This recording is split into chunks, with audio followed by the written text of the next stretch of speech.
In the fall of 2005, 29-year-old lawyer Anna Sumner leaned her elbows against her large wooden desk and stared at her computer screen.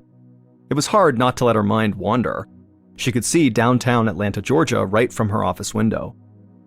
Anna yawned and stretched and then forced her eyelids to stay open. It was already 5 p.m., but she still had an important brief to finish before she could go home. Her attention wandered again, this time to the framed diplomas that hung on her wall. She had an undergraduate degree from Princeton, and she had received her law degree from Duke. She'd studied very hard in school and now had worked her way up the ranks at a very prestigious law firm. She was proud of everything she'd accomplished. Anna leaned back in her chair and kicked off her high heels. She was exhausted. Then again, she was always exhausted. In high school, she used to skip hanging out with friends just to go to bed early, which left her feeling totally isolated. During college, she routinely skipped breakfast to sleep in, and then showed up to class so hungry she couldn't even focus. Once, she'd flown cross-country for a friend's wedding, and then accidentally slept through the entire thing. Finding the energy to get through law school had been a constant struggle, and it was even harder as a young lawyer at a big firm where so much was expected of new people. Sometimes she feared that her constant fatigue was damaging the career she had sacrificed so much for. It was beyond frustrating. Anna had slept for at least 12 hours the night before, yet here she was, not feeling rested. It was like she was moving through a fog at all times. She always needed more sleep, but she knew she needed to keep working. Anna stood up and shook her arms, trying to get her blood moving. She opened her eyes as wide as she could. She shook her head back and forth and sat back down, determined to finish her work. But as soon as she started to type, her eyelids grew heavy again, and Anna nodded off, her cheek resting on the keyboard. The next thing Anna knew, she was slowly waking up. Her back ached from being hunched over in her chair. Her computer screen had gone to sleep too. She shook the mouse and the screen lit up, and she looked at the time. It was 6 a.m. Anna had just slept for 13 hours. She was completely disoriented, still wearing yesterday's clothes, and her brief was not finished. Anna immediately felt a knot form in her throat. She had been successfully hiding her sleepiness problem ever since she was a teenager when it began. She'd always been able to arrange her schedule to accommodate her constant need to sleep. But now that she had a job with a lot of responsibilities, she just didn't have that same flexibility. Anna had always prided herself on having a good work ethic and self-control, but now she realized that this was something she really just couldn't control. Sometimes when Anna felt really tired, she would think to herself, if I don't sleep right now, I feel like I could actually die. She knew that was not normal. This problem had gone on long enough, and it wasn't going to get better unless she sought out some help.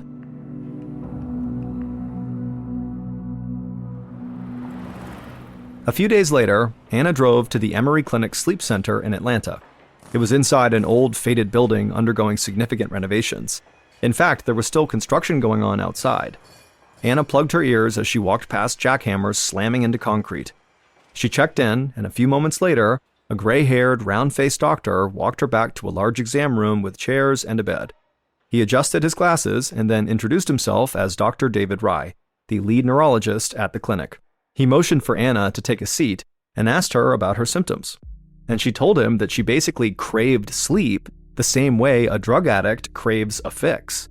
No matter how much she slept, she never felt rested, and the constant exhaustion was totally debilitating.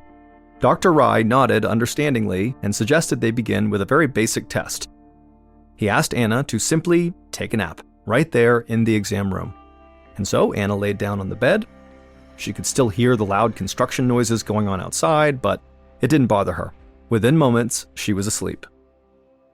But just a few minutes later, Dr. Rye shook her awake, and then he diagnosed her with a disorder called hypersomnia. This is a catch-all term for extreme, unexplained sleepiness. It's thought that up to 5% of the entire population experiences it, though rarely at the level Anna was. So while it was a diagnosis, it really wasn't that specific. But for Anna, who'd never seen a doctor for her sleep problems before, having any diagnosis was progress. And she was even more optimistic when Dr. Rye suggested a treatment plan. He explained that in most cases, extreme tiredness is caused by a lack of energy-promoting chemicals in the brain, with names like dopamine and norepinephrine. It's like having a car with no gas in the tank. So he prescribed stimulants for Anna. These medications increase the level of these energy-promoting chemicals the same way that caffeine does. For patients like Anna, it can feel like they have a full tank of gas again. And Anna was so excited about her stimulants that after she left the doctor's office, she went straight to the pharmacy. When she got there, a pharmacist handed her a paper bag with a couple of prescription bottles inside, and Anna didn't waste any time getting her first dose. Sitting in her car in the parking lot, she opened one of the bottles, shook a pill into her hand, and swallowed it. She couldn't wait to feel better. A few months later, Anna grabbed a stack of papers off the desk in her office. Her hands shook slightly as she slipped the papers into her shoulder bag. She stood up from her desk chair, and suddenly a wave of nausea washed over her. She'd taken her prescription stimulants that morning and had been taking them every day since Dr. Rai prescribed them. In some ways, the stimulants were working. She could get through a full day of work without needing a nap, but the side effects from the medication were terrible. She felt jittery and sick to her stomach, like she'd had way too many cups of coffee. She was losing weight because she never had any appetite. And even though she had felt kind of okay for a while on this medication, she was now starting to crave sleep again. As she walked outside and unlocked her car, all Anna could think about was getting home and going to bed. She got into her car, pulled out her phone, and called Dr. Rai. She told him about the side effects she was feeling and now how her craving for sleep was starting to come back. Dr. Rai assured her that this was actually normal. He told Anna her body was building up a tolerance to the drugs, and he'd simply prescribe her a higher dose. Anna was nervous about this. The stimulants were already giving her such bad side effects, and she thought taking more would really only make her feel worse. But at the same time, the medication was the only thing allowing her to make it through the day. So Anna agreed to the higher dose. She hung up, drove to the pharmacy, and picked up more medication.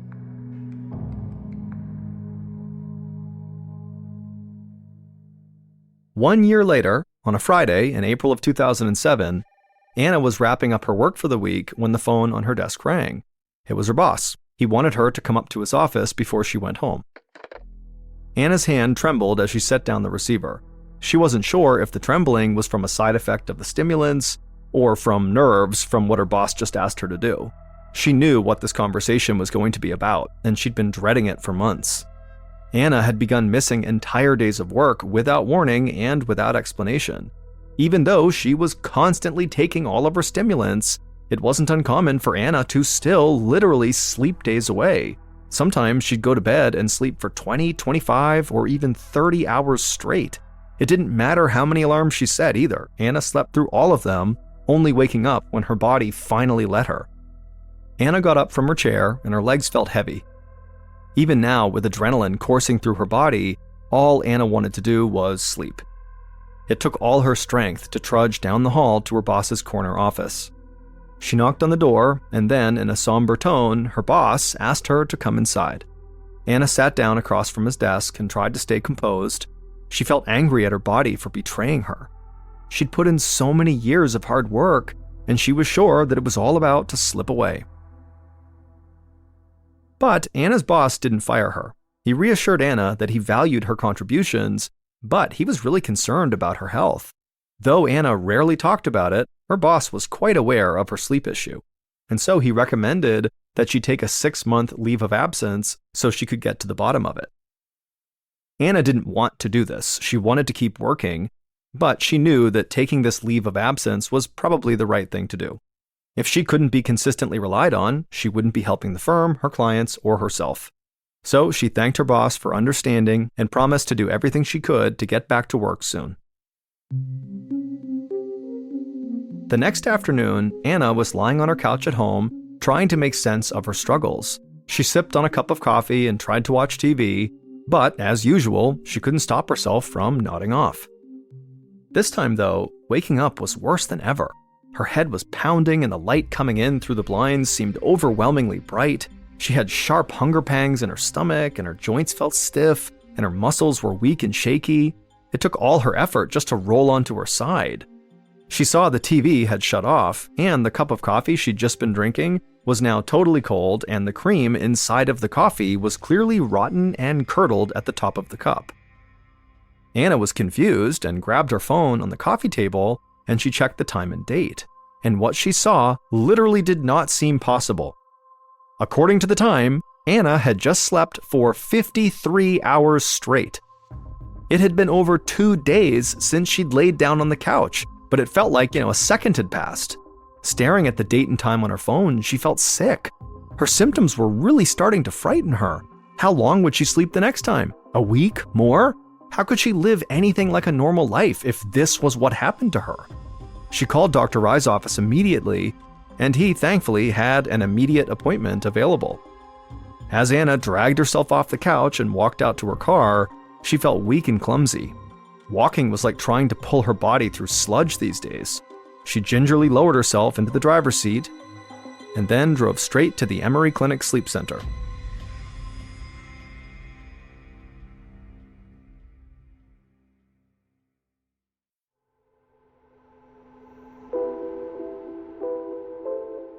Before long, Anna was in that familiar exam room, sitting across from Dr. Rye. He seemed surprised to see her, but when she told him about falling asleep for 53 hours straight, his eyes went wide. Dr. Rye knew that spending so much time asleep could actually be dangerous. It meant Anna wasn't eating, drinking water, or exercising for days at a time. In the long term, this could lead to malnutrition, dehydration, and muscle atrophy. If she wasn't able to take care of herself, her body would eventually quit working. However, Dr. Rye said he did have an idea for what they could do next. It was a last-ditch effort and something he would not recommend unless it was absolutely an emergency, and clearly this was that. There was a test that could help them figure out what was causing her to sleep so much, but for it to be accurate, she needed to stop taking all the stimulants he'd been prescribing. Anna leaned back in her seat after hearing this. She knew the stimulants weren't perfect. No matter the dosage, she always needed more, and she was still sleeping way too much. But at the same time, the idea of not taking them scared her. If she could sleep for 53 hours with stimulants in her system, what would happen to her without stimulants? But in Dr. Rye's opinion, getting rid of the stimulants might be the only way to figure out what was happening inside of her brain. It would take about a month for the drugs to clear her system, so the doctor scheduled an appointment for a month from then, in May. Until then, the doctor explained to Anna that she really needed to be careful.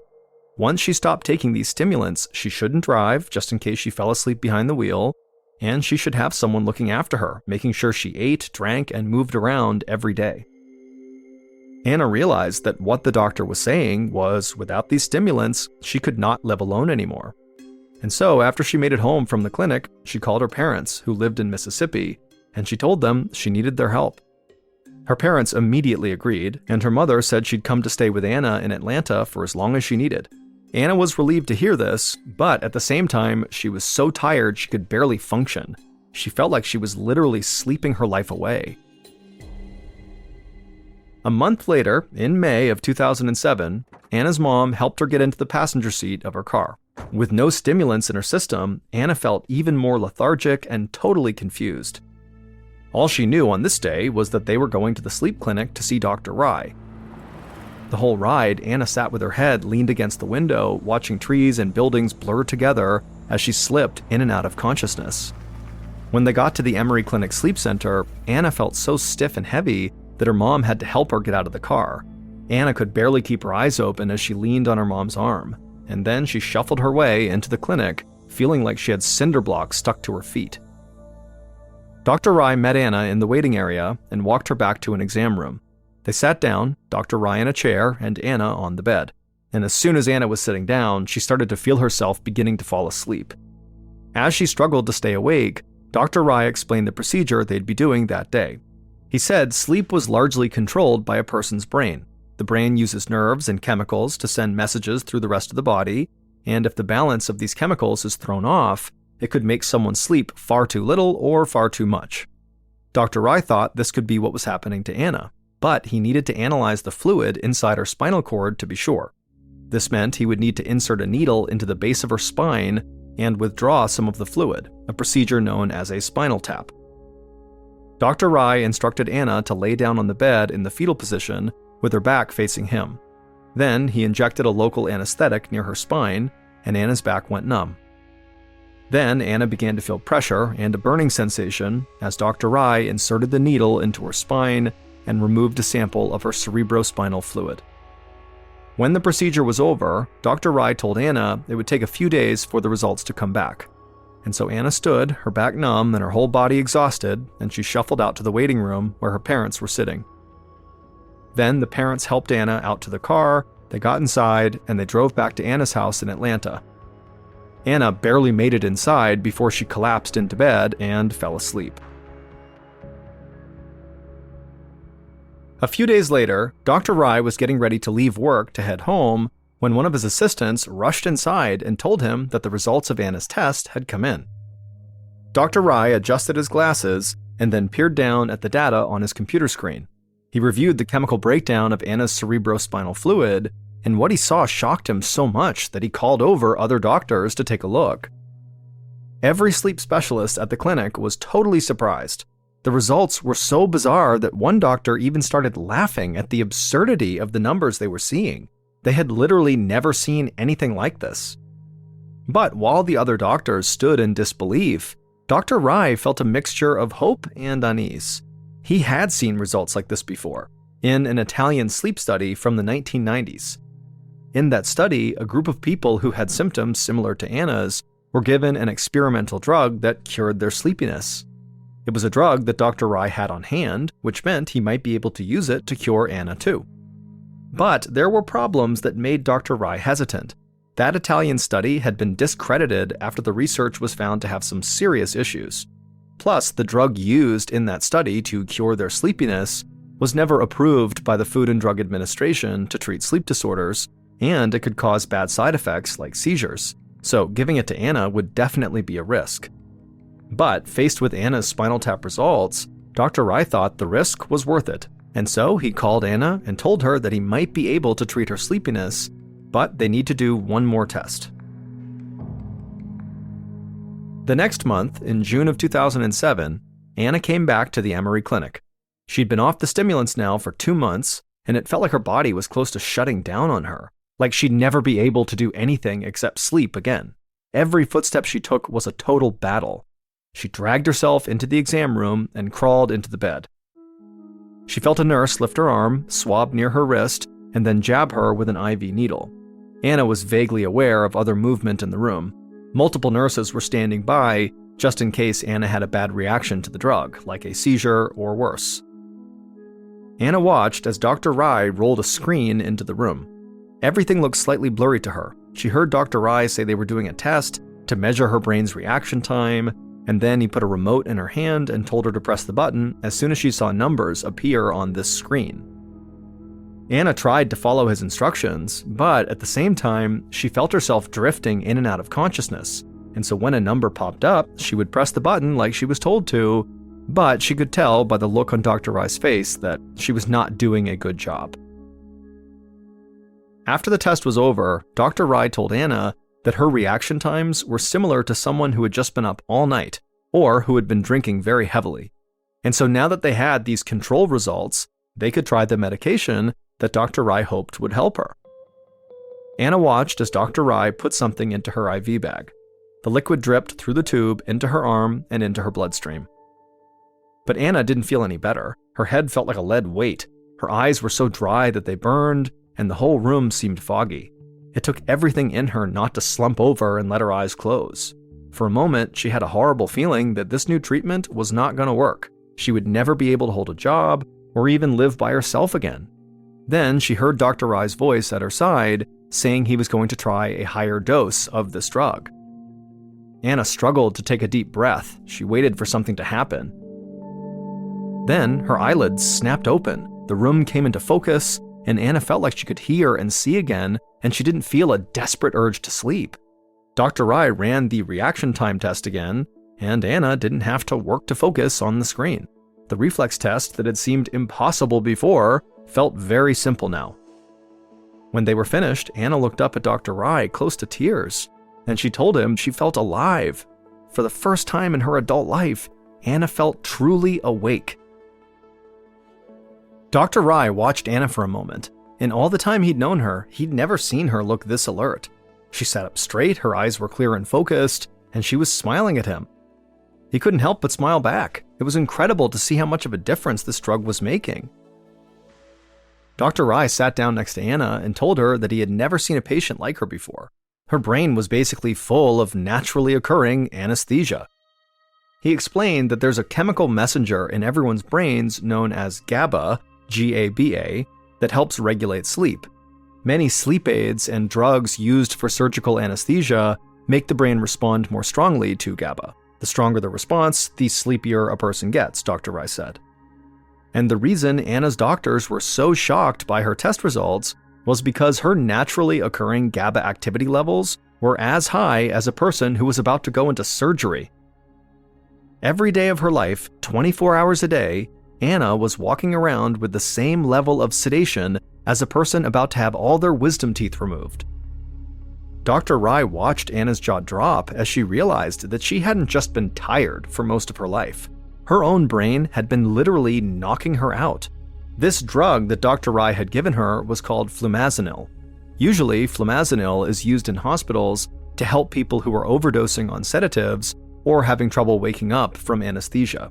It's an emergency antidote for people whose GABA activity is too high. So for Anna, whose GABA activity was always too high, flumazenil made her brain function like a healthy person's brain. But the FDA never approved flumazenil for excessive sleepiness. The drug only came as an intravenous medication for use in hospitals, and the effects wore off really quickly. Anna would need to have intravenous injections every few hours to stay awake, and that just wasn't possible from a practical standpoint. So Dr. Rai worked with Anna and the drug maker over the next 8 months to get an exemption from the FDA that would allow her to take a daily flumazenil pill to prevent her sleepiness. The medication completely changed Anna's life. She's since gone back to work, been promoted to partner at the big prestigious law firm in Atlanta, and is enjoying what she calls, quote, the luxury of life. It was October 10th, 1984, in the small California town of South Pasadena. And for 17-year-old Jimmy Satina, the big news that day was the national sporting event that was going on just 2 hours south at the Jack Murphy Stadium in San Diego. There, California's San Diego Padres baseball team was playing the second game in the World Series against the Detroit Tigers. Not that Jimmy could even watch the game on TV. When the first pitch was thrown at 5:30 p.m. local time, Jimmy was working his part-time shift at Ole's Home Center, a popular family-owned hardware store located in a strip mall on Fair Oaks Avenue, just one town south of Jimmy's home. But Jimmy didn't need to see the baseball game to enjoy it. He could listen to it on the radio and envision everything that was going on. Set to graduate next spring, Jimmy was himself an exceptional baseball player. And while he never bragged about any of his accomplishments, every student and teacher at Pasadena's Blair High School knew that the friendly and popular star center fielder was being scouted by the Chicago Cubs professional baseball team. And as much as Jimmy might have liked to be watching tonight's ball game, he needed his job at Ole's, and it would never have even occurred to him to miss a single shift or call in sick or leave early. As one of 7 siblings, Jimmy had spent years collecting empty bottles and cans so he could use the deposit money to buy his own sports equipment. Now, this regular gig in Ole's houseware department that he'd started almost exactly 1 year ago meant that he'd be able to do more than just buy baseball cleats and gloves and bats. These days, he earned enough money to help out his whole family. With his paycheck from Ole's, Jimmy would soon be able to purchase the car insurance policy they needed to get the used Volkswagen that was parked in their backyard back out on the road. Still, when Jimmy looked up at the wall clock, he was happy to see that it was already 7:30 p.m. If all went well, he'd be home in about an hour or so. Then he and his older brother could talk baseball. And around the same time that Jimmy was glancing at the clock inside the houseware department, a middle-aged couple and their 2.5-year-old grandson were just pulling into the strip mall parking lot outside of Ole's.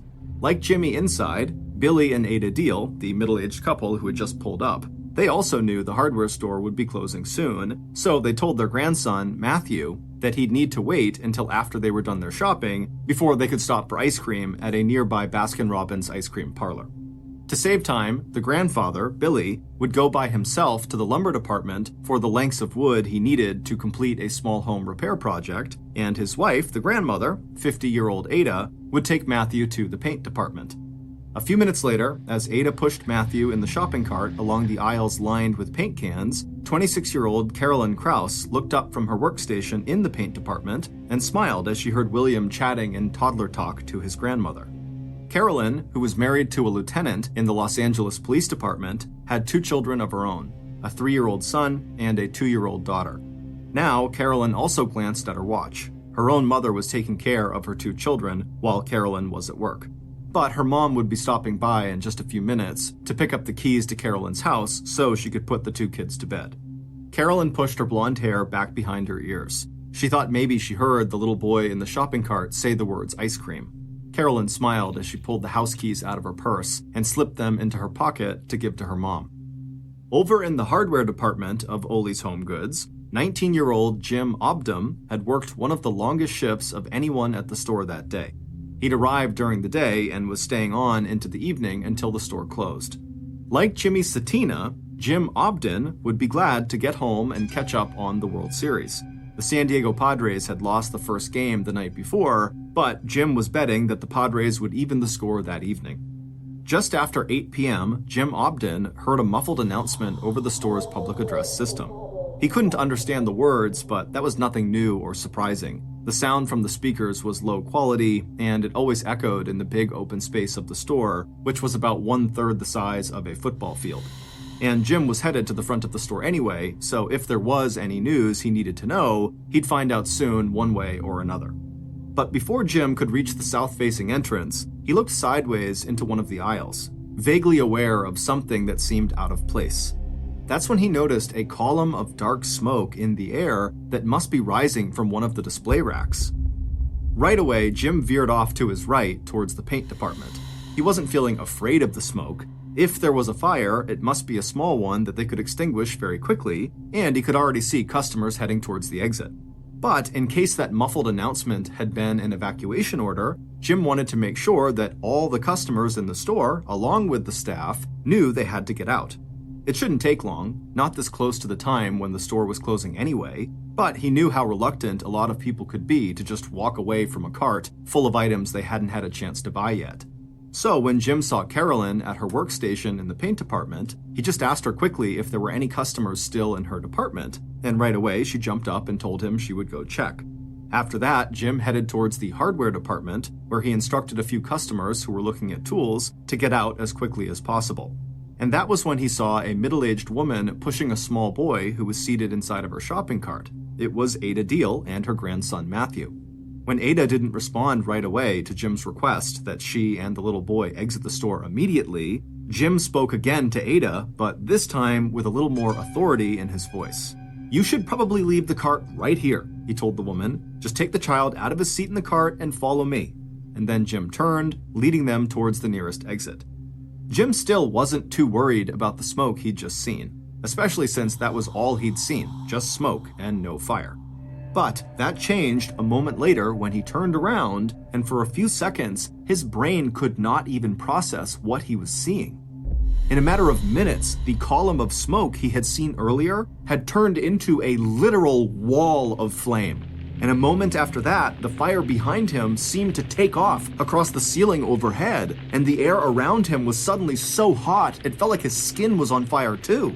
Then Jim heard the heavy steel fire doors starting to come down from the ceiling behind him, and Jim felt a jolt of pure fear race through him.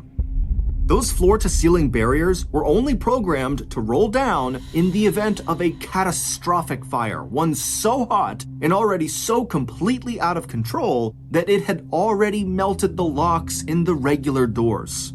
The purpose of this steel fire barricade was to segment the space inside of the open building and confine a fire, especially one that started outside of business hours when the building was empty, to just one part of the building.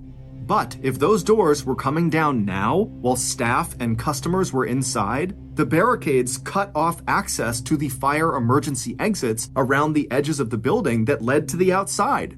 Jim had been told that these barricades had doors on them that allowed people to go through them, but with the smoke and the heat in the air all around them, Jim wondered how on earth anyone could find those doors if they were trapped on the wrong side of the barricade.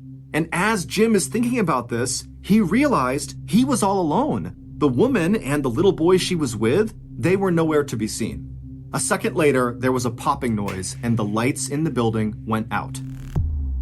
When Ada's husband, Billy, heard the muffled announcement come over the public address system at 8 p.m., he was still in the lumber department picking out the 2x4s he planned to buy.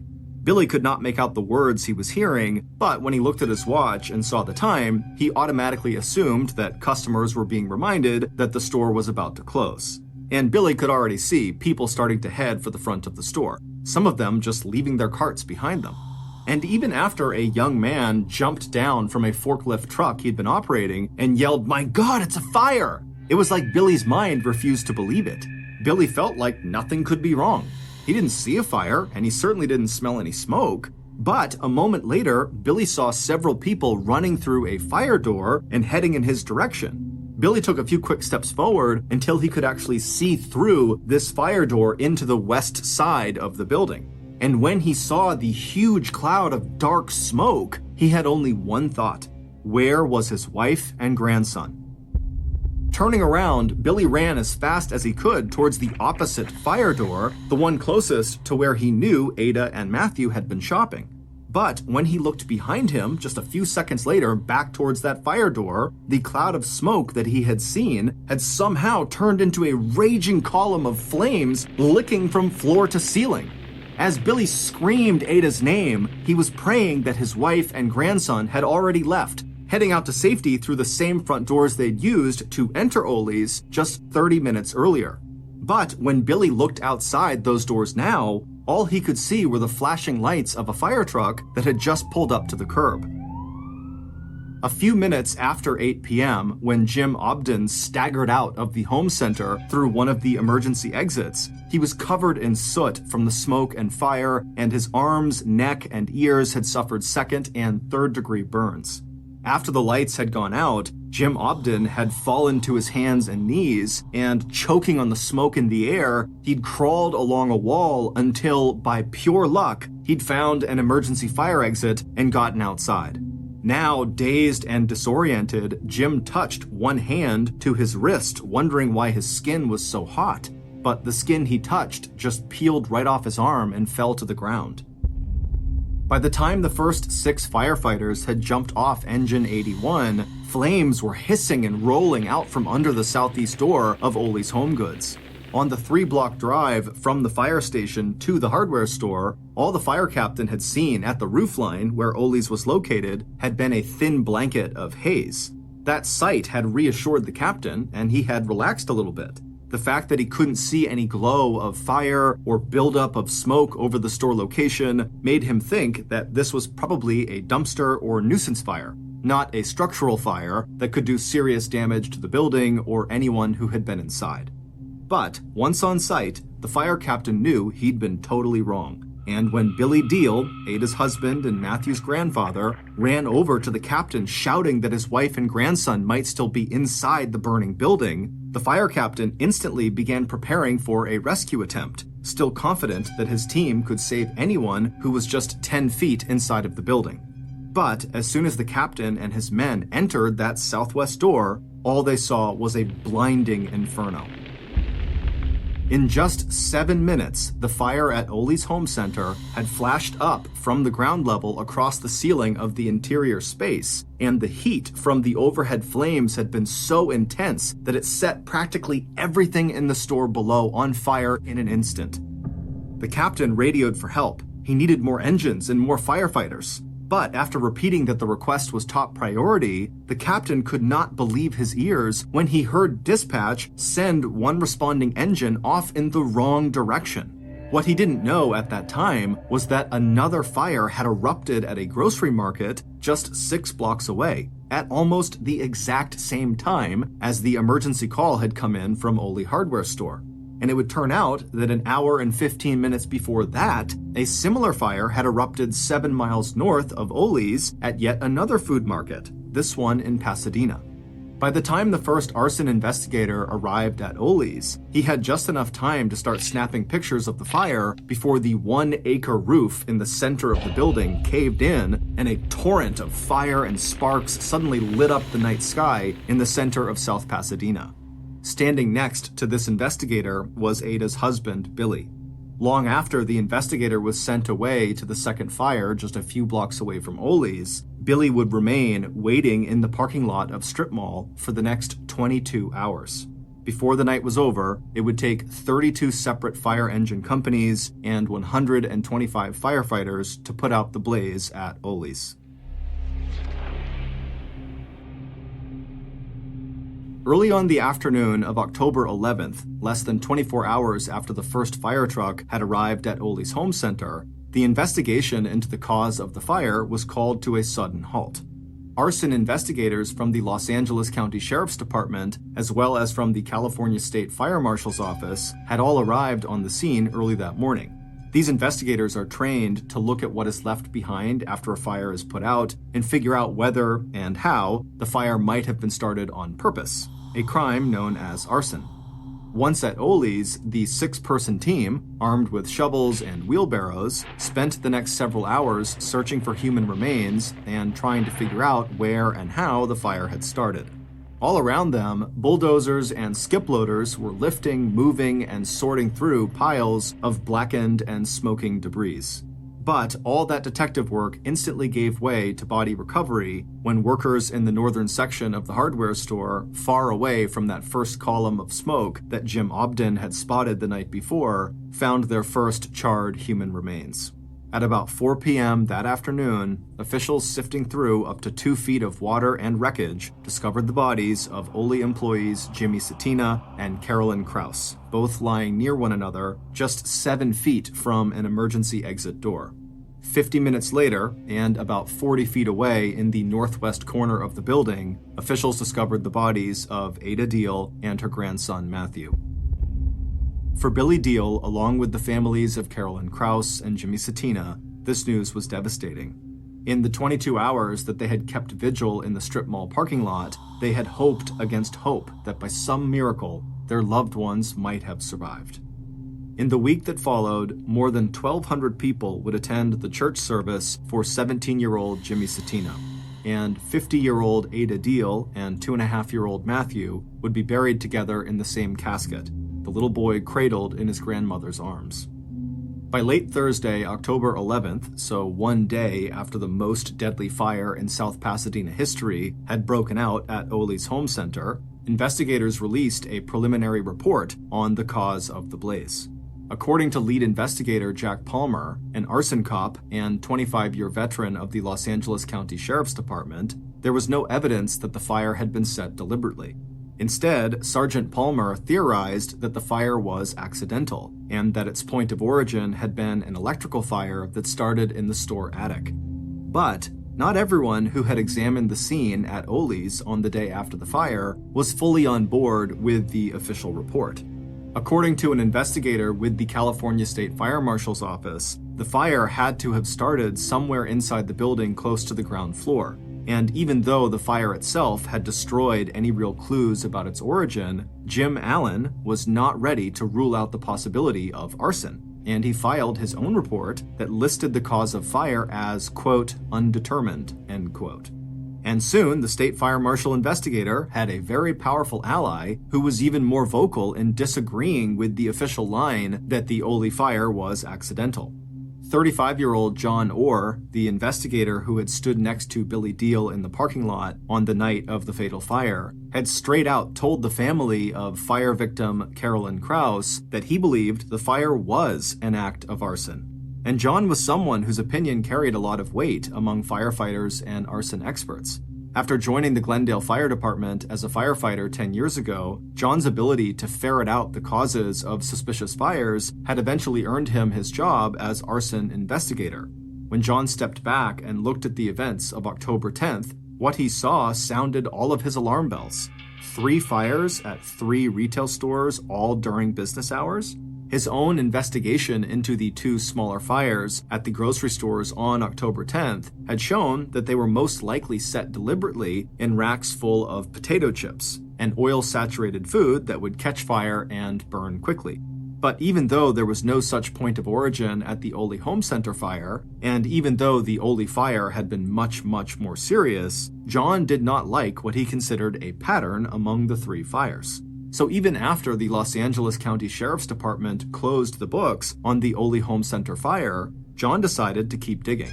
And a few days after the fatal Ole Home Center fire, Orr believed his suspicions were confirmed when arson investigators responded to a fire at the Building Emporium in North Hollywood. There, they found a low-tech but very effective time-delay incendiary device pushed into a stack of highly flammable polyfoam, a petroleum-based product used as stuffing in cushions and mattresses, that burns violently when it catches fire. The incendiary device was a piece of yellow-lined notebook paper wrapped around a cigarette and 3 unlit matches, the whole thing bundled together with a rubber band. Once the cigarette was lit, an arsonist would have up to about 15 minutes to flee the scene before the cigarette burned down and lit the matches, which then lit the notepaper on fire, which eventually lit the foam and created a raging fire. As John read through the report on the Building Emporium fire, he thought of the fire at Ole's and how easy it might have been for an arsonist to have used that same low-tech incendiary device to set the fire that had claimed the lives of 4 people. But by then, the South Pasadena Home Center had been completely cleaned out, and it was just too late for John or anyone else to go back and look for any evidence that might support this new theory of how the Ole's fire might have really started. But if John was right and the bundle of matches, cigarette, and notepaper began to show up at other fires, then he and his colleagues had a very scary problem on their hands. It was possible that arson investigators might find themselves hunting for a serial arsonist. But in the months that followed the devastating fire at Ole's, it looked like maybe John was wrong.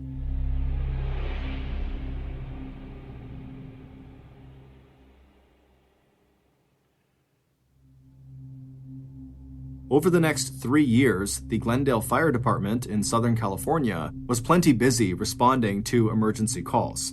But none of the brush fires, house fires, fires in retail stores, and empty buildings that John investigated between 1984 and 1987 matched the ferocity of the Ole's Home Center fire and the 2 other fires that had all happened nearby and at almost the same time on that same evening of October 10th, 1984. But starting on January 13th, 1987, all that changed. Along a 100-mile stretch of Highway 99 between the cities of Fresno and Bakersfield, California, firefighters responded to more than half a dozen fires in the space of just 3 days. And like the Ole's hardware fire of October 10th, 1984, all the fires occurred in retail stores during business hours, and all the fires appeared to have been set by placing an incendiary device in or near highly flammable foam rubber, styrofoam, or polyurethane. While there were no fatalities like there had been at Ole's, these fires caused millions of dollars in damages. And at the scene of 4 of those fires, arson investigators found the same simple time delay device that John was now sure must have been used to start the Ole fire. A piece of yellow-lined notebook paper wrapped around a cigarette and 3 unlit matches. But this time, John was not alone in voicing his suspicions that investigators might be dealing with a serial arsonist. John was now joined in that opinion by Captain Marvin G. Casey of the Bakersfield Fire Department, a 20-year veteran who carefully collected the evidence from each of the new arson scenes and sent it to the California Regional Office of the Federal Bureau of Alcohol, Tobacco, Firearms, and Explosives for testing. Even though the Bakersfield fires were way out of John's jurisdiction, John watched the cases carefully, glad that the person working them was taking the same approach he himself would have taken. And Captain Casey was even going so far as suggesting that the fires might be the work not only of a serial arsonist, but of an insider. Someone who seemed to know so much about the art of setting fires that he or she might even be a professional firefighter. And when the Alcohol, Tobacco, and Firearms Crime Lab came back with a report that it had discovered a partial fingerprint left on a scrap of yellow notebook paper found at the scene of one of the fires in the Bakersfield area, Marvin asked the fingerprint specialist at the office to run that print against the names of more than 200 of the state's arson investigators. But not only did the office turn down Marvin's request, there were just too many names on that list, The very idea that the fires could have been set by an actual investigator made Marvin an instant outcast among most of the state's tight-knit group of arson investigators. Meanwhile, the fingerprint failed to match any of the prints that were stored in a federal database of known criminals. And once again, if there was a serial arsonist at work, the trail went cold, just as it had a few years after the Ole's Home Center fire back in 1984. But while John, along with Marvin, insisted on keeping the serial arsonist theory alive, their warnings seemed to fall on deaf ears. In fact, it would take 2 more waves of fires before law enforcement took the theories of John and Marvin seriously enough to set up a new task force to investigate these suspicious and destructive fires that had all broken out within that 2-year period.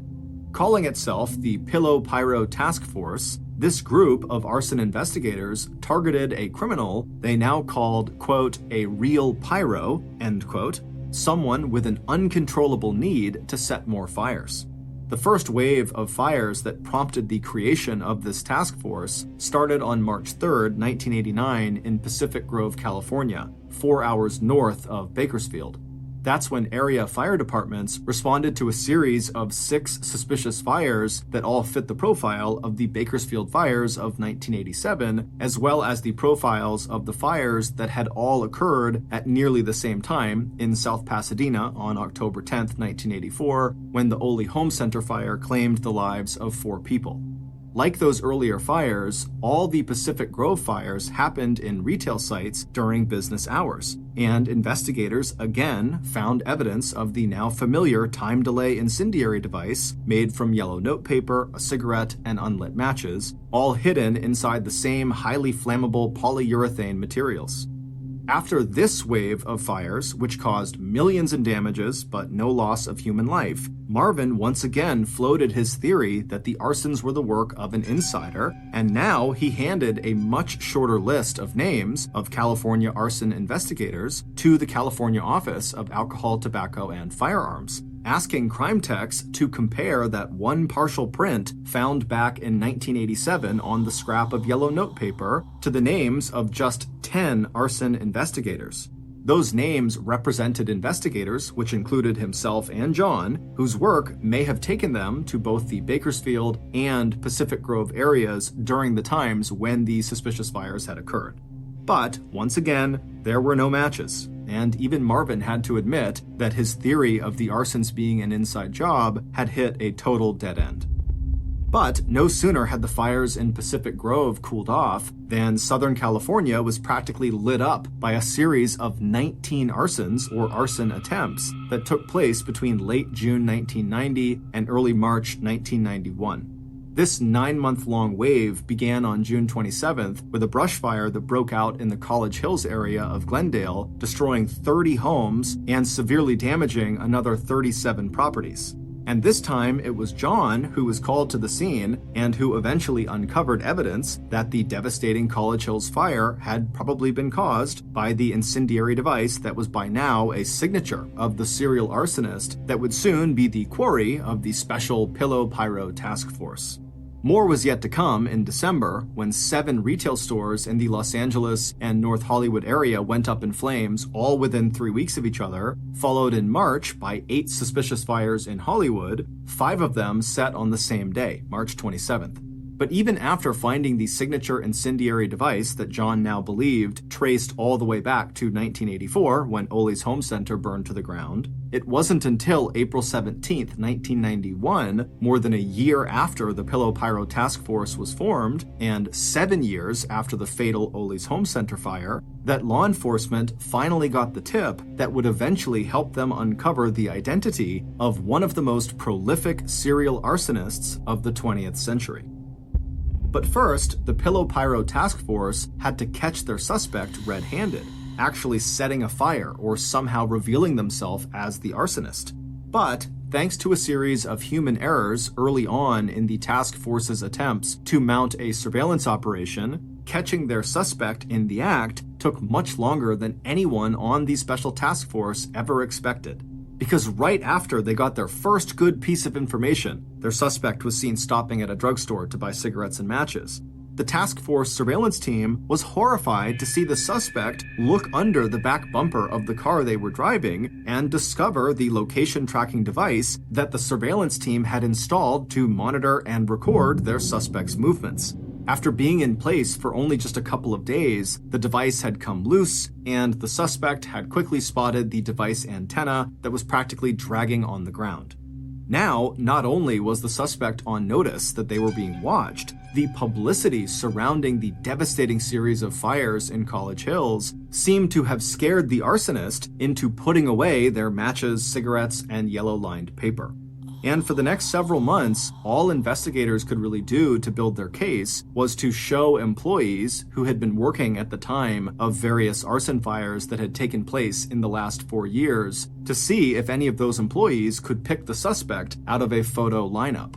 Even John and his colleague Marvin, who had long suspected the presence of a serial arsonist in Southern California, had no new ideas or information to offer frustrated investigators, except to say, hurry up, because it was only a matter of time before this arsonist would feel compelled to strike again, no matter the risk of discovery. And in the meantime, the Glendale Fire Department had plenty to do, putting out the brush fires that were burning up the surrounding dry fields and hillsides, along with a suspicious fire that had burned down a stage set at Warner Brothers Studio in Burbank. The fire at Warner Brothers happened on November 22, 1991, a full 7 months after the Pillow Pyro Task Force had identified its new suspect. If, as John suspected, that fire had actually been the work of that suspect, it meant that their serial arsonist was back in business. And in the end, as John had predicted, it was the arsonist's growing need to go to the scene of the fires they had set that led to the suspect's capture and arrest. Just 1 day after the fire at the Warner Brothers studio, the suspect popped up on the scene of 2 separate arson fires before the location of the fires had become public knowledge, even for someone listening in on an emergency frequency scanner. And by December 4th, 1991, task force investigators were knocking on the door of the so-called Pillow Pyro serial arsonist, whose crimes now included the destruction of millions of dollars worth of property and business revenue, and the fire-related deaths of 4 people back in the fall of 1984 at Ollie's. Based on police interviews and evidence discovered in the suspect's car and home, here is a reconstruction of what happened on the night of October 10th, 1984 at Ollie's Home Center in South Pasadena, and here is how the arsonist was able to go from that night and set thousands more additional fires throughout Southern California. Back on a cool, clear night in early October 1984, the arsonist stepped through the front doors of Ollie's Home Center on Fair Oaks Boulevard. But before setting the fire they had planned so carefully, the arsonist allowed themselves the pleasure of walking through the store aisles and enjoying the open space plan of the building. Not only was this home center filled with material that would catch fire quickly and burn very hot, it had a fire containment system that the arsonist was sure they could hijack in a way that would cause even more terror and destruction. If the plan the arsonist had in mind worked, then the floor-to-ceiling fire doors that were designed to contain a fire that happened after hours when no one was in the store would come down very quickly and maybe even trap inside the burning building some of the customers the arsonist now saw wandering through the aisles. Those customers included a middle-aged woman and a young boy who probably wasn't even 3 years old yet. The arsonist fingered the incendiary device inside of their pocket. It was simple and elegant, and just feeling the cigarette and matches rubber-banded together inside of the piece of rolled-up yellow notepad paper gave the arsonist a thrill of sexual excitement. After planting the device inside of a display of polyurethane cushions, the arsonist would make sure there was just the right combination of air supply and fuel before lighting the cigarette. Then, the arsonist would have 10 to 15 minutes to stroll casually out of the store before the matches and paper caught fire and transferred that small but hot flame into the surrounding foam. But before setting the cigarette alight, the arsonist spent just 1 minute full of secret pleasure, imagining the trajectory of the fire they were about to create and control. 45 seconds after the polyurethane caught fire, the flames from the cushions would race up the wall behind the display.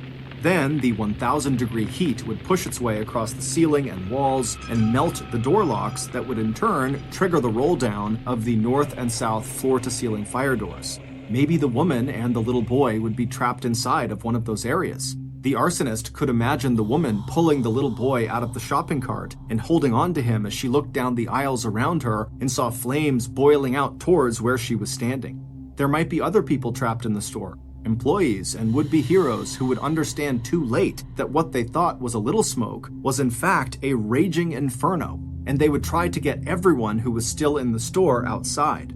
But they would be too late.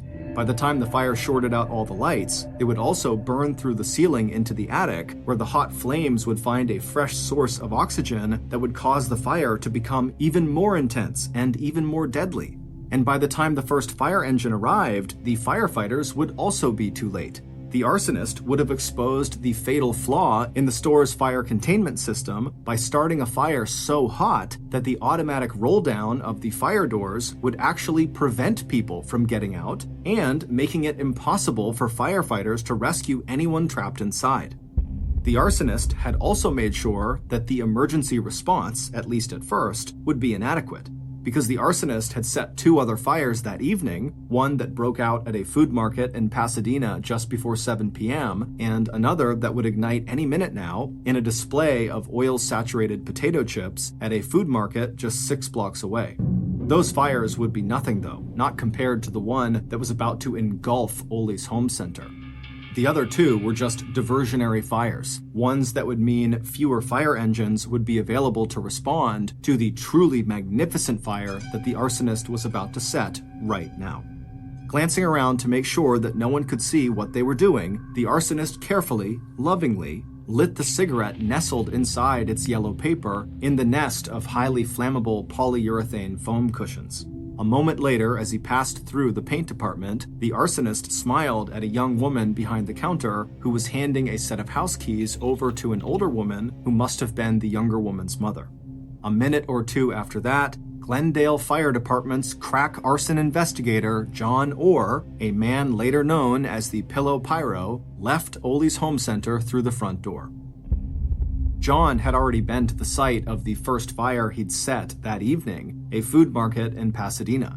He had stayed there just long enough to take a few pictures and impress everyone at the scene with his uncanny ability to detect exactly how the fire started. In that case, he had led the store owner over to the potato chip display and explained how quickly a fire could feed off the oil-soaked snack food. Now, John figured he had just enough time to check in on the progress of the second diversionary fire he'd set in another shelf of potato chips at a little grocery a few blocks away from Ole's.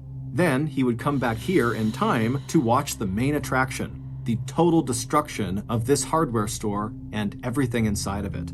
And sure enough, by 8:30 p.m., John was standing again in the parking lot outside of Ole's home center, watching and taking pictures with his 35mm camera, even as the flames sent a tower of sparks high into the night sky, and the entire roof of the 18,000-square-foot building collapsed inward. Standing near John was Billy Deal, whose wife and grandson were trapped inside of the burning building.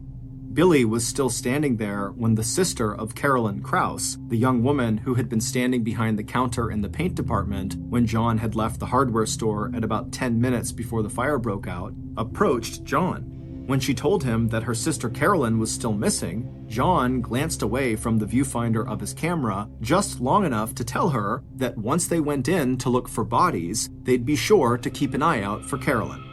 When state investigators arrived at John's house to arrest him 7 years later on the afternoon of December 4th, 1991, they found a black canvas bag belonging to John that contained rubber bands, matches, a pack of cigarettes, and 2 cigarette lighters.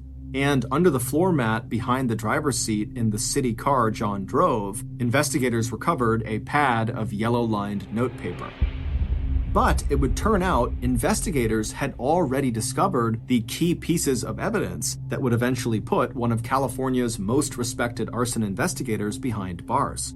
The problem was they had dismissed those early clues as just too unbelievable to pursue, and possibly too damaging to their own public image.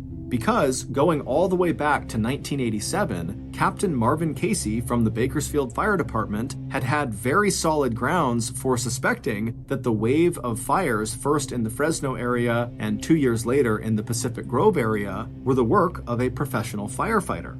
Because when Marvin had mapped out the time and location of those fires, he had discovered that each wave was clustered around a regional conference attended by state arson investigators, including John Orr.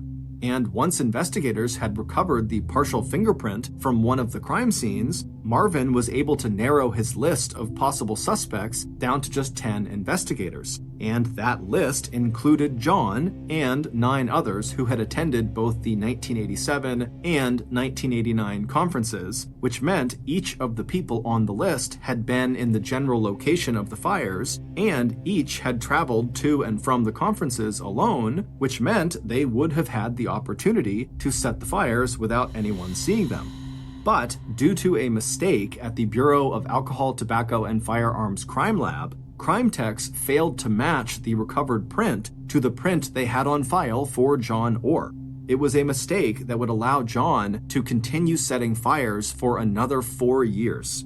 It wasn't until April 17, 1991, after the head of the Pillow Pyro Task Force had requested that the crime lab run the fingerprint again, this time against the prints on file for all Los Angeles law enforcement personnel, that the crime lab came up with a match. Back in 1971, 3 years before John was hired by the Glendale Fire Department, John had almost realized his true lifelong dream, that of becoming a Los Angeles police officer. John had passed all the physical, oral, and medical exams, his fingerprints were on file, and then came the bitter and devastating news. He had failed the psychological evaluation.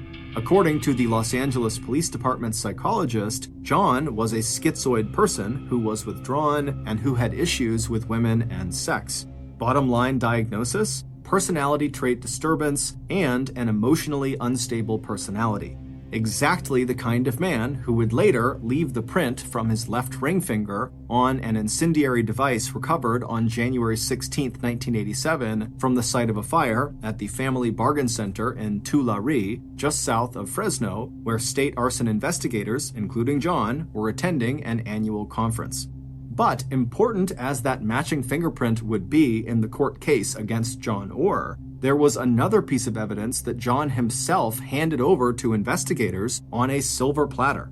That piece of evidence was the manuscript of a fact-based book John was writing about an arsonist who lived in the Los Angeles area and whose crimes bore striking similarities to actual events in John's own life. John had started writing the book back in 1990, and it wasn't long before he was sending out letters to editors and publishers asking if they would buy it. At the request of the Pillow Pyro Task Force, a former firefighter turned published author reached out to John and offered assistance. John sent him the manuscript, which later wound up in the hands of the task force. Instead of reading like the fact-based thriller John claimed it was, the manuscript read like John's own autobiography. The giveaway was how accurately John described real arson cases that he himself had not investigated. The only way he could have known so many details that had been withheld from the public or left out of official accounts was if John himself had set the fires that he had written about.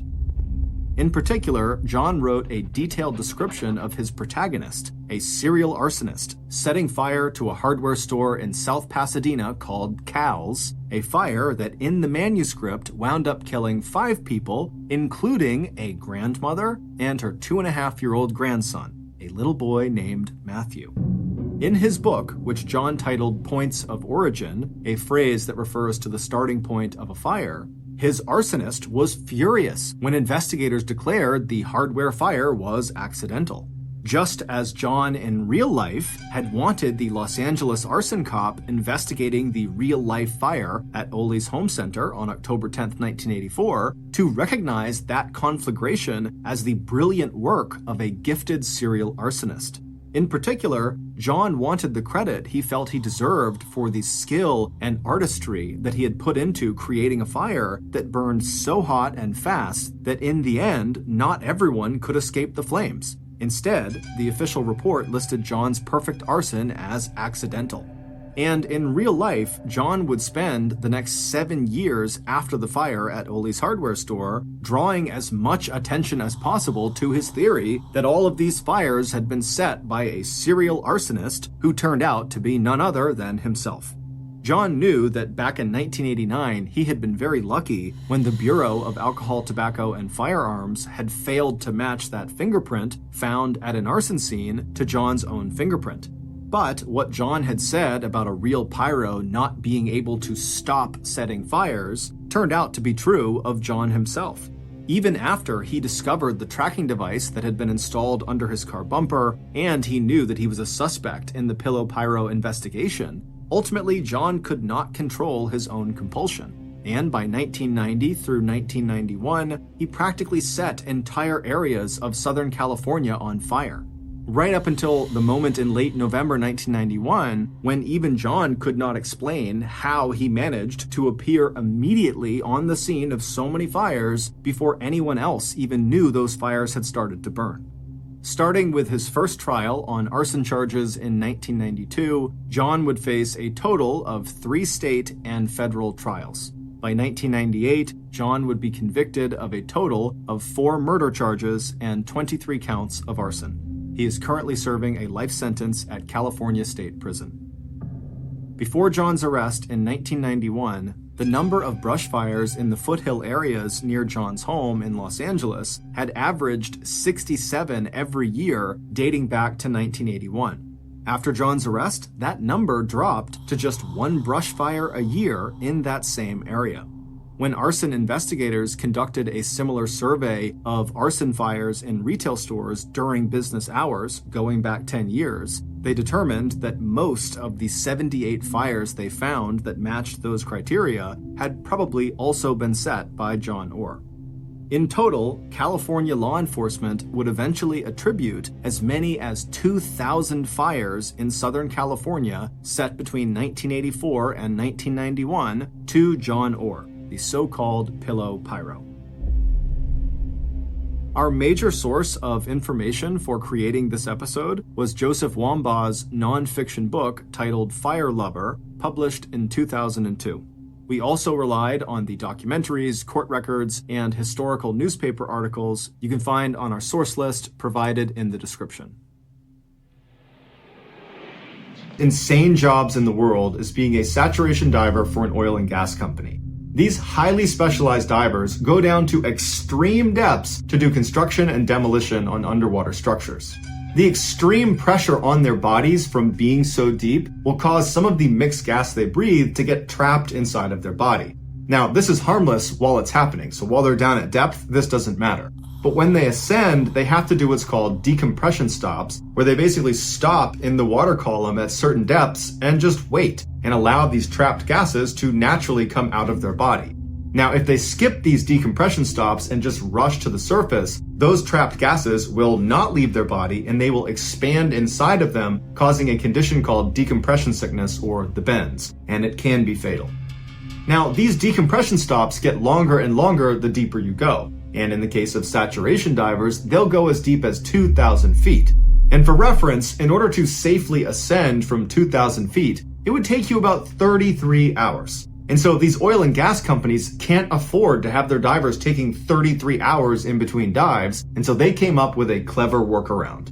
They built a pressurized chamber system on board ships and oil rigs where their divers would live in between their dives. And what this did was, by keeping their divers constantly under pressure, either literally underwater or in this system, the trapped gases inside of them didn't have a chance to expand, and so their divers couldn't get the bends.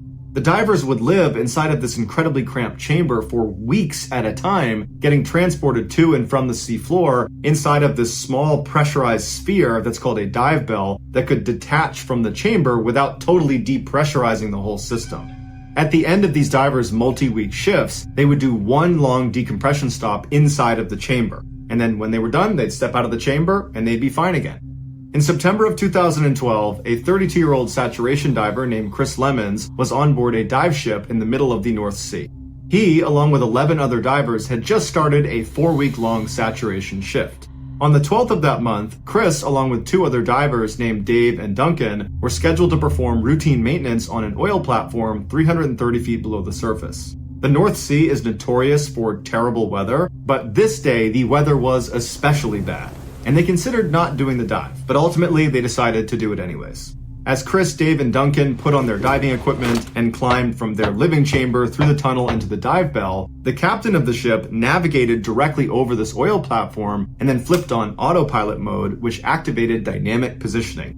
Now, dive ships rely heavily on dynamic positioning, which is really just this high-tech computer that makes sure, as soon as you turn it on, that the ship does not move from a particular spot in the water. So regardless of the swells and the wind, the ship stays steady. And this is really important when you have divers in the water because the dive bell is connected to the ship and the divers are connected to the dive bell. And so if the ship is moving all over the place, so is the dive bell and so are the divers, making it impossible for the divers to do their job. Once the captain had the dynamic positioning up and running, the 3 divers sealed the door of the dive bell behind them, and then the dive bell was detached from the chamber and then lowered through a hole in the middle of the ship into the ocean. Once the bell got down to 330 feet, Chris opened up a hatch on the bottom of the dive bell that led directly into the water. Now, because the pressure inside the bell matches the pressure outside the bell, water does not come in through this hole.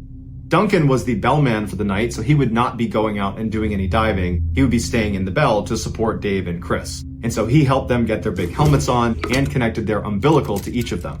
Sat divers, when they're outside of the bell, are completely reliant on their umbilical. It's this long stretch of tubes and wires that are connected directly to their suit and to their helmet, and it provides air as well as heat and electricity to their lights, and it provides radio communication up to the people on the boat.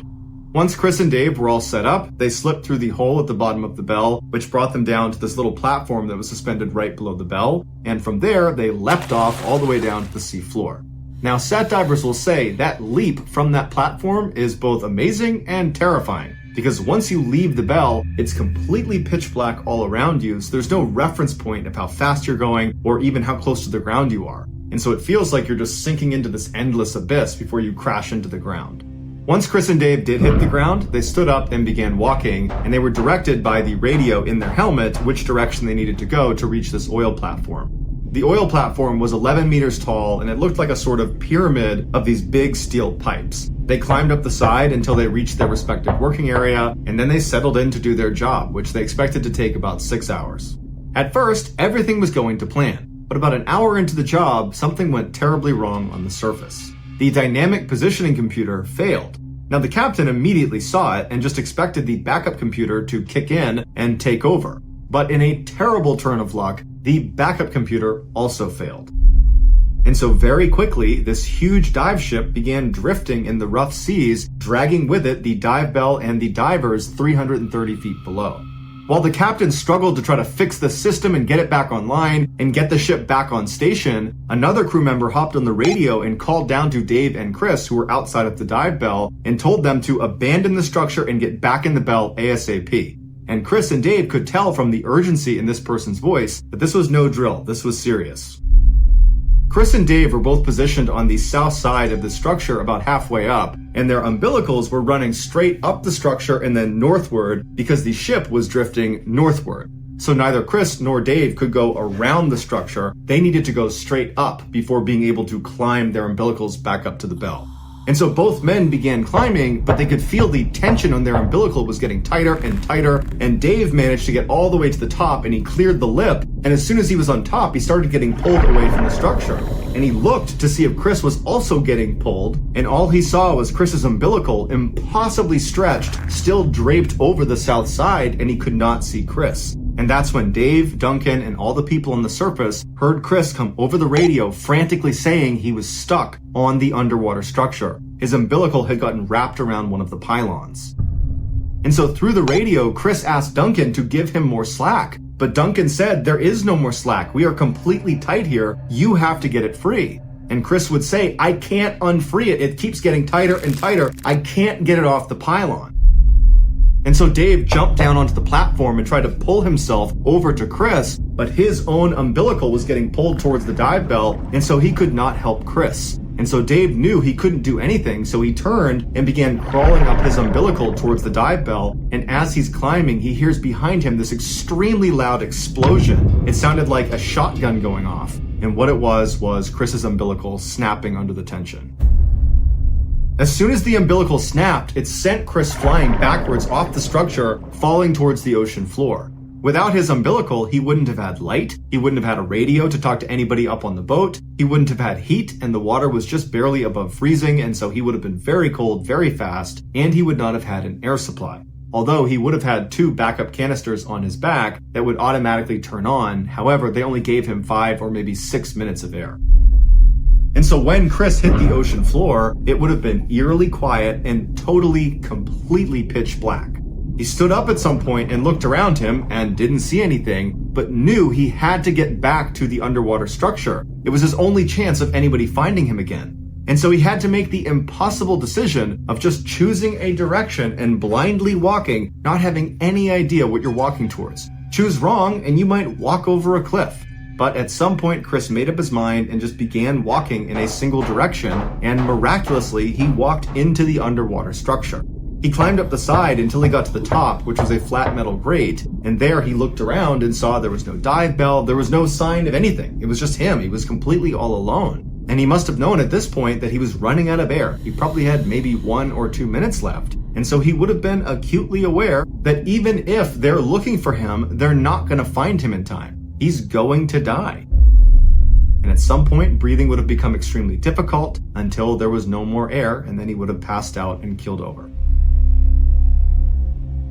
Back on the surface, the captain was desperately trying to use manual controls to pilot the ship back over where Chris was, but because of how rough the seas were, it was proving to be nearly impossible. As the captain struggled, other members of the crew launched a remote-controlled vehicle into the water to at least go down and try to find Chris. And so they decided they would just pilot straight to the underwater structure and begin looking around that area. And so for a few anxious minutes, the crew on board the ship watched the camera, which was the live feed coming from this underwater vehicle, as it went through totally dark water. And then at some point on the screen, the structure just appeared, and the vehicle, as it went up towards the top, it got a look at the very top of the structure. And on the screen, they saw Chris lying on his side, totally motionless. At this point, he had been without air for at least 20 minutes. In a last-ditch effort, the captain decided to completely power off the ship and its computer and just do a hard reset, something that you would never do, especially in rough seas, because if it doesn't come back on again, you are dead in the water. But when they turned it back on again, the ship came on and the computer system came back online, including the dynamic positioning computer. And so the captain immediately threw it on autopilot and the ship navigated right over where Chris's last position was. After Chris's umbilical had broken, Dave had managed to climb back up to the bell, and he was just standing underneath that platform right beneath it. And so when the ship got right back over Chris's position, Dave leapt off the platform, got to the seafloor, climbed up the structure, grabbed hold of Chris's body, and hauled him back up into the bell. Once Chris's body was inside the bell, Duncan, the bellman, removed Chris's helmet, and he saw that his face was blue and he was totally lifeless, but Duncan immediately just gave him mouth-to-mouth resuscitation. And after giving him 2 big breaths, Chris came back to life. He started gagging and coughing, and he's looking around wide-eyed, and Duncan and Dave are looking at him like, "You gotta be kidding me, you're supposed to be dead." And after about 30 seconds, the color in Chris's face had totally come back, and he was looking at Duncan and Dave and asked them, what happened? And Duncan and Dave didn't have an answer for him. And so instead, all 3 men just started laughing and hugging. They could not believe it. Once Chris was brought back up to the ship, the dive medic looked at him and concluded that nothing was wrong with him. He was perfectly fine, despite the fact he had been without an air supply for over 30 minutes. And 3 weeks after the incident, Chris was back down saturation diving again. Today, scientists don't know how Chris survived. The leading theory is that it was just so cold, it slowed his heart and his brain down, and that somehow kept him alive. But the reality is, his survival is a total mystery.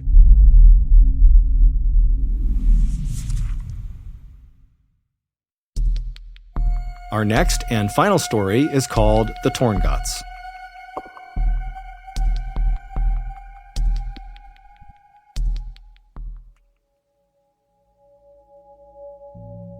On July 19, 2013, 49-year-old Matt Dyer climbed on board a tiny 19-seat Twin Otter airplane that was parked on the tarmac of the Montreal International Airport in Canada. Matt was about to take off on the first of 2 flights that would take him and 7 other adventurous people deep into one of the most remote and wild regions in North America. For Matt, this trip was going to be the most amazing journey of his life. He had seen the ad for this 2-week-long expedition about a year earlier when he was looking through a magazine put out by an environmental organization called the Sierra Club. Now, even though Matt was a lawyer, he didn't make much money. He lived in this tiny town in central Maine where he made a living by offering either free or very low-cost legal assistance for some of the state's poorest residents. But Matt was an avid outdoorsman, and when he saw the opportunity to explore one of Canada's newest national parks that was so far north it was practically in the Arctic Circle, he decided the hefty $6,000 price tag was well worth it. 2.5 hours later, after flying over 900 miles due north away from the airport in Montreal, the Twin Otter airplane that Matt and the others were riding on touched down on a narrow gravel landing strip situated between this huge forest on a mountainside and a river on the other side. After climbing off the plane with all of their equipment, Matt and the 7 others hustled their way over to this stretch of flimsy plywood buildings that lined the runway.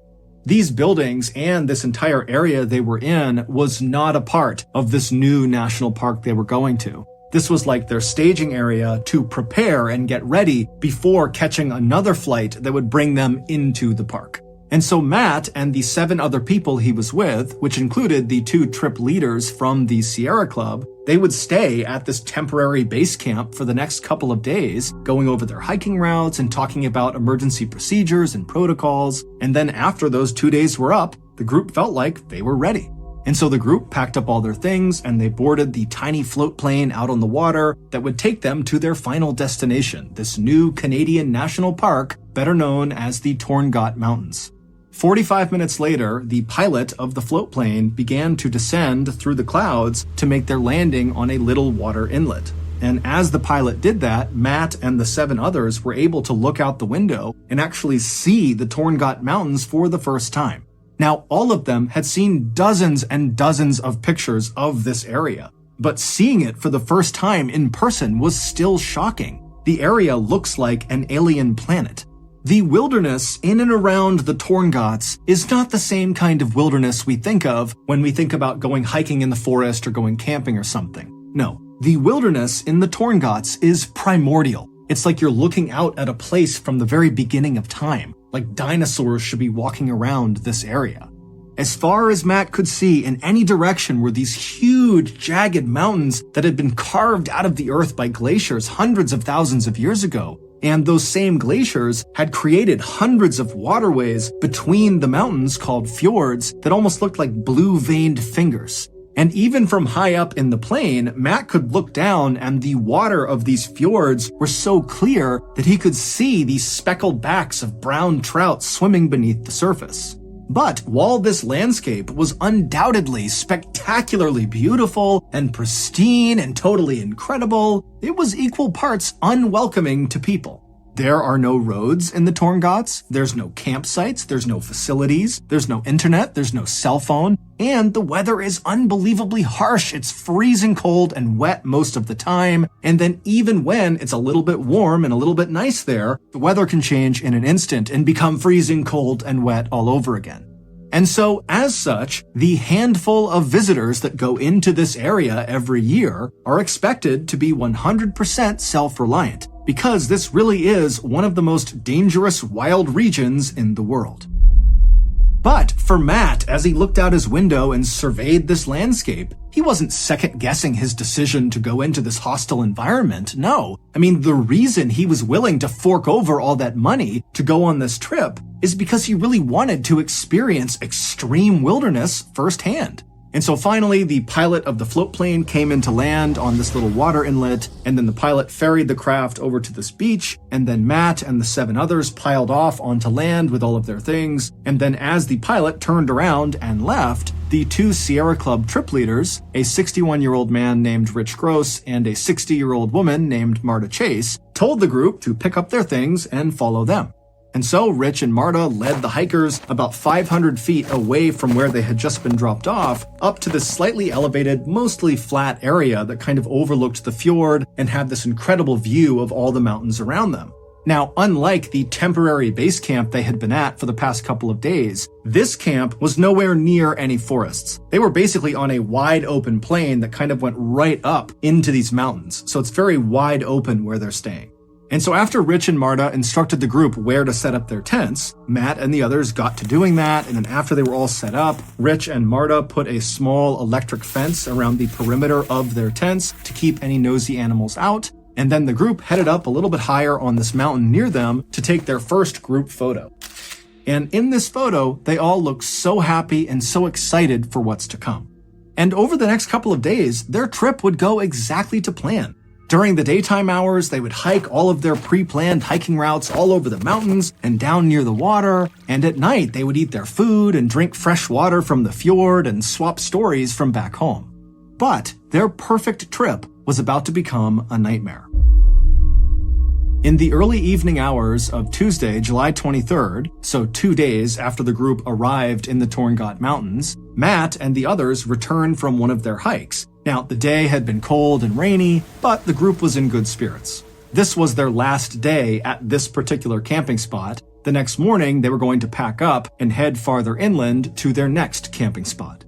After Matt and the others had put their gear back inside of their tents, they came back out to see that Rich and Marta, the two trip leads, had organized a special feast for the group to celebrate the successful beginning of their trip. And so the group all sat around eating salami and crackers and drinking rum mixed with lemonade as they talked excitedly about the next couple of days and what they could expect. At some point during the festivities, Matt was tired, and so he broke away from the group. He climbed back inside of his tent, got inside of his sleeping bag, and before long, he was fast asleep. A few hours later, around 3:30 in the morning, Matt suddenly woke up. He had no idea what had woken him up, and so for a second, he just lay there listening to the outside world and just kind of staring straight up. Now, the moon was out that night, so there was some illumination, and as he looked straight up at the underside of his tent, he sees this huge figure move across the side of his tent and then stop right on top of him.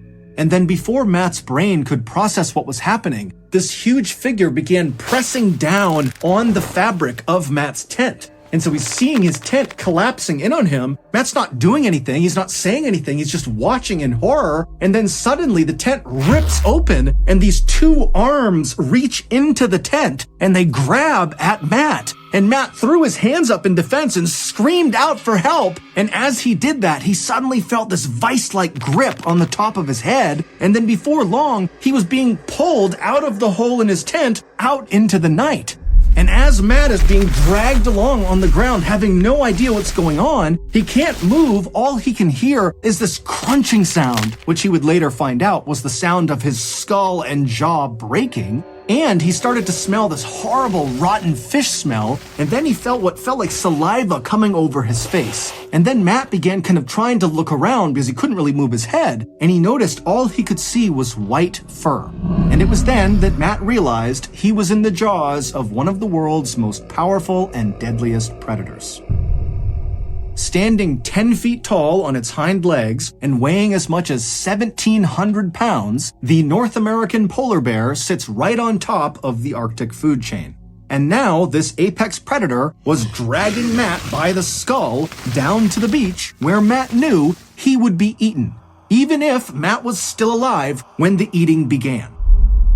When the bear first ripped open Matt's tent and bit down on the top of his skull, Matt let out that scream, and it actually woke up the entire camp. And one of the first people to emerge from their tents to see what was going on was one of the trip leaders, Marta. And so she jumps out of her tent, and just 3 feet away from her, she sees this huge polar bear on its hind legs diving into the tent to get after Matt. And so Marta instinctively yells out to Rich to get his flare gun, and she dove back into her tent to retrieve her own flare gun. But by the time she and Rich had both emerged, gun in hand, this polar bear had already dragged Matt 200 feet away from the camp.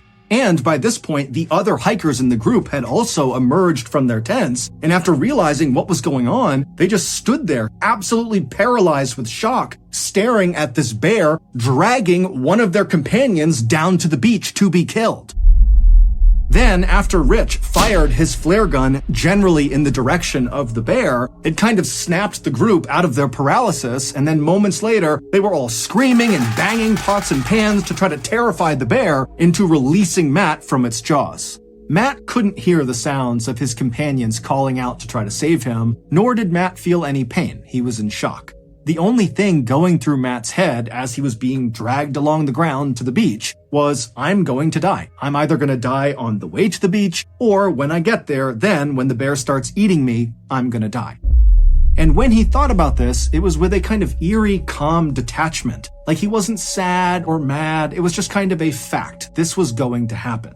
But as Matt was kind of making peace with his reality, Rich fired that flare gun shot, and that ball of chemical fire exploded basically right in front of the polar bear's face. And the polar bear, who was startled by the flare, instinctively whipped its head to the side, up, and then down again, and it didn't let go of Matt. And so Matt was whipped like a rag doll up, and then was slammed down into the ground. And when Matt hit the ground, he heard the sound of his neck breaking. But as Matt was laying there, the bear released him from its jaws, and then behind Matt, the bear turned around and began walking away.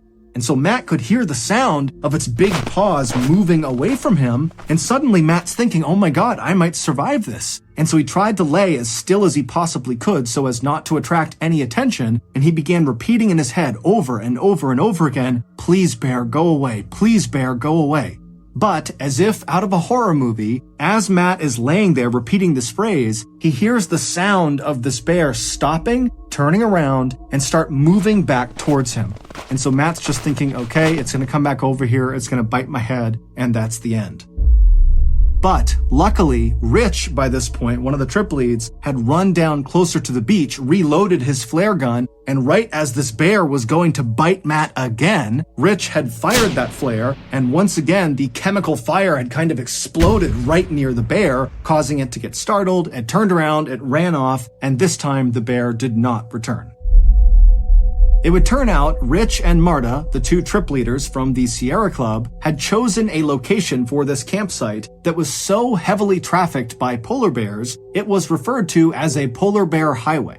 When all of the hikers, which included Marta and Rich, had been given their safety brief when they were staying in those plywood structures at that base camp near the runway, well, part of the brief was whenever you make camp in the Torngots, you want to be at least a quarter mile away from water. Go way inland because the polar bears hunt and fish and walk around right along the edge of these fjords. But despite all 7 members of this Sierra Club expedition being experienced wilderness backpackers, none of them really appreciated just how dangerous it was to be camping or even hiking around in known polar bear territory. And so this is why they ultimately ignored the safety brief and set up their first camp just a couple hundred feet away from the water's edge. And even prior to the attack on Matt, when the group literally saw polar bears wandering around near their camp and even at one point had to fire their flare guns at the polar bears to get them to leave, the group still decided it was best to stay at this particular campsite. Perhaps they believed their electric fence they had set up around the perimeter of their tents would protect them from these polar bears, but obviously that had not been the case. The bear that attacked Matt had been totally unaffected by their fence. Matt would survive this attack, but really only because one of the members of the expedition happened to be a medical doctor, and so they were able to stabilize Matt until help arrived.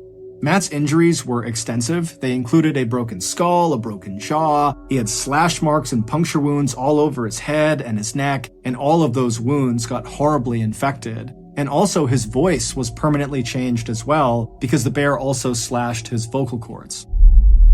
Following the attack on Matt, Parks Canada, which is the agency that oversees all of Canada's national parks, including Torngots, has mandated that any organization going into Torngots National Park has to have a polar bear protection plan in place. As for Matt, he does not make a big deal about his near-death experience. In fact, he kind of makes light of it and sometimes even makes jokes about it.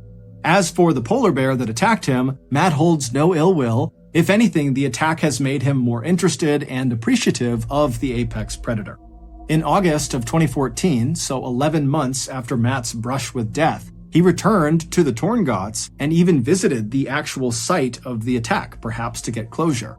Except this time, he was in the company of an armed polar bear expert.